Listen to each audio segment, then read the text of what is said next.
திருச்சிற்றம்பலம்.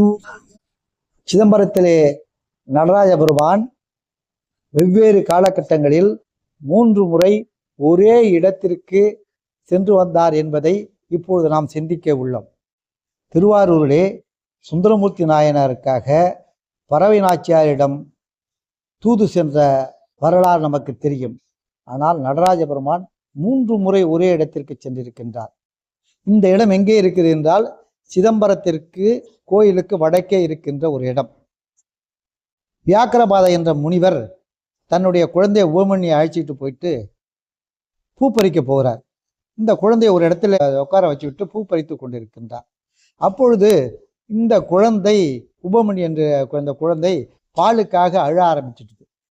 அப்பொழுது நடராஜ பெருமான் அங்கே தோன்றி திருப்பார்கடலை உருவாக்கி அதிலிருந்து பாலை சுரக்க வைத்து அந்த குழந்தையை பால் குடிக்க செய்கிறார். இது முதலாவது நடராஜர் சென்ற இடம். இதற்கு அப்புறம் 2வது முறையாக நடராஜர் செல்கிறார்.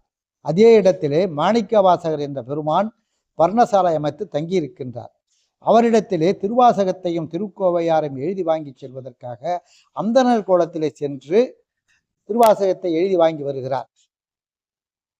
3வதாக அந்த இடம் திருப்பார்கடல் மடம் என்று உருவாக்கப்பட்டு அந்த மடத்திலே குருநமச்சிவாயர் என்ற ஒரு அடியார் அங்கே தங்கியிருக்கின்றார். அவருக்கு பசிக்கும் போதெல்லாம் சிவகாமியம்மன் உணவு வழங்குவார்.